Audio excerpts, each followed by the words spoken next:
Adversity. It's just a 9-letter word that probably gets used too casually these days, though the truth is, without it, victories aren't as sweet, but with it, legends are made. Some individuals take hold of the opportunities that adversity presents, while others let it slip by. The 2022 NBA Finals has only just begun, but already, in the first quarter, records were broken. Steph Curry missing his first three, reloads. Curry.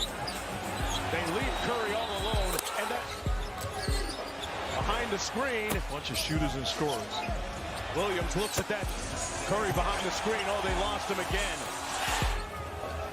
Around the Porter screen.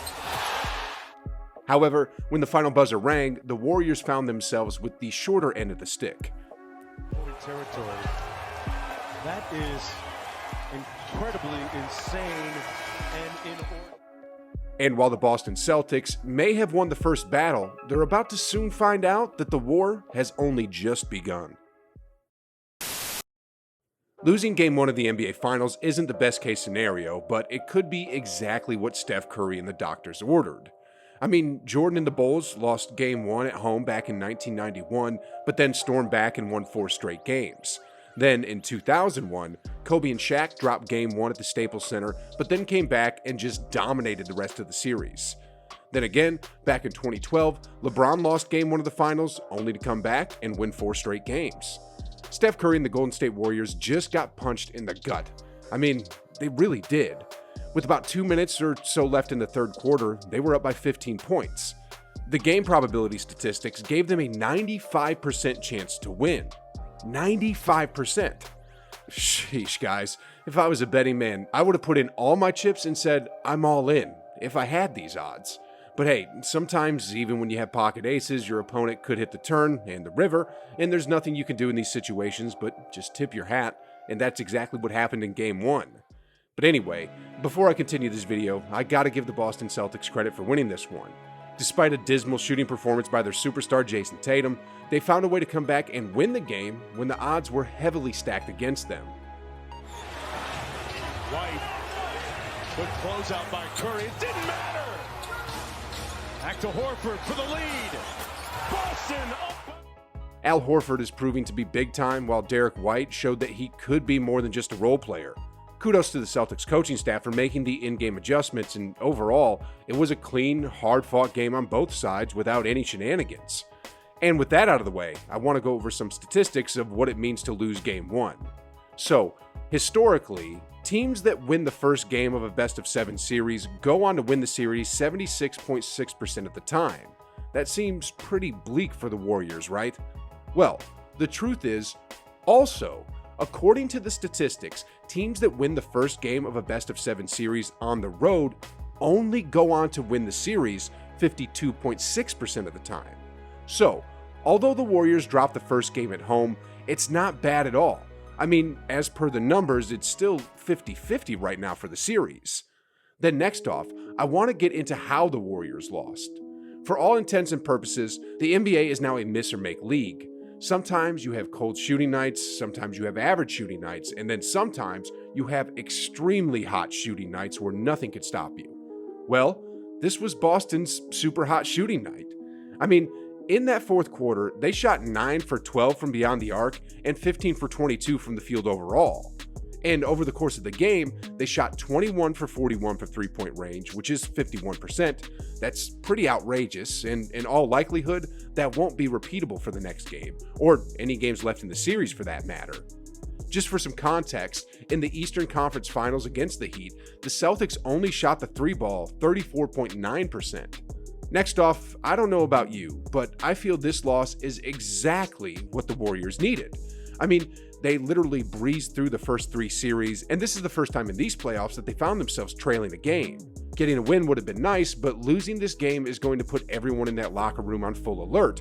And it's like the saying goes, what doesn't kill you only makes you stronger.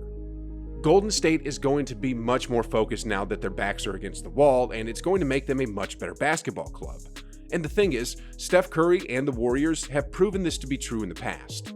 Remember back in 2015, in that second round, the Warriors found themselves down 2-1 against the Grizzlies, but ended up winning that series. Then in that same year, in the finals, they were down 2-1 yet again against LeBron James and the Cavaliers, but then ended up winning 3 in a row to clinch their first title.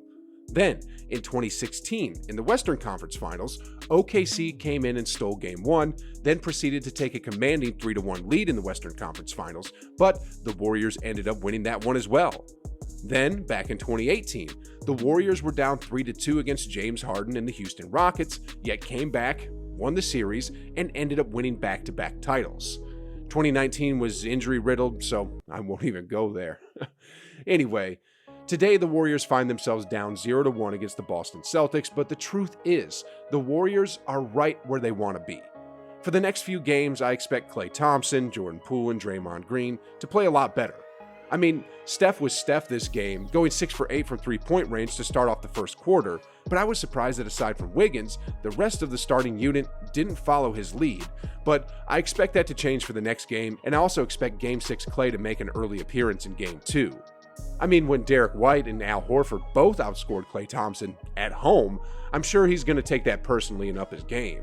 While he didn't shoot horribly in Game 1, there's probably 2 or 3 more levels he can reach offensively, and make no mistake about it, he's going to have one of those games on Sunday. In the post-game interview, Draymond Green said it best when he stated, "I think they stayed within striking distance and they made shots late, so we'll be fine. We'll figure out ways we can stop them from getting those threes and take them away. We pretty much dominated the game for the first 41-42 minutes, so we'll be fine." And it's true. I mean, like I said earlier, with about 2 minutes left in the third quarter, the Warriors were up by 15.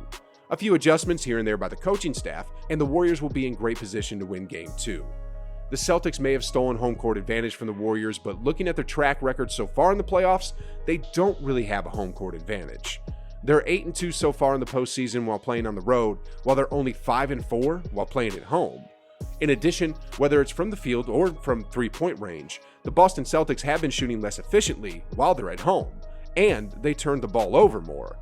What the Warriors proved in Game 1 was that despite the defense of the Celtics, they could still score in bunches, which was evident from the 38 third quarter bust. For Game 2, it's all about just executing the game plan for 48 minutes and eliminating the three-point shots coming from the role players of the Celtics. The truth is, ladies and gentlemen, whether the Warriors won or lost Game 1, they still would have had to return for Game 2 at home. Also, regardless of the outcome of Game 1, they would still have to fly to Boston for Game 3 and Game 4. Nothing has really changed except the fact that the Warriors are now confident that the defense of the Celtics can't stop them. The Warriors are right where they want to be. But anyway, on a slightly different topic here, someone who's been through a lot of adversity was Kobe Bean Bryant. I mean, some of the things he did were so insane that you'd have to hear it to believe it. You can check out what I mean right over here. It's no wonder why this dude is a legend and why he became the face of the NBA, because man... Anyway, just click the video, guys, and like always, I'll see you on the other side.